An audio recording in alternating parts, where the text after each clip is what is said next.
In this video, I'm going to explain how you can remove or disable end-to-end encryption on Messenger.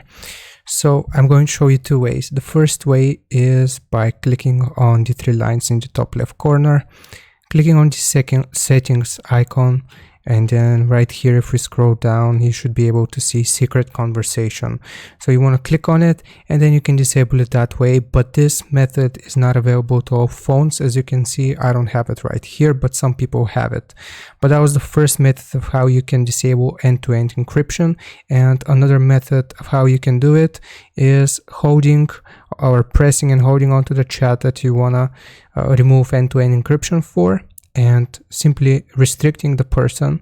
So after you have restricted them, then what you have to do is unrestrict them. So click right here, select the settings icon once more, scroll until you see the option for privacy and safety, and you go to restricted accounts.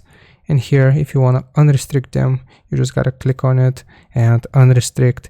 And now this will no longer be an end-to-end encrypted chat. So hope this helps. Don't forget to like and sub, and I'll see you next time.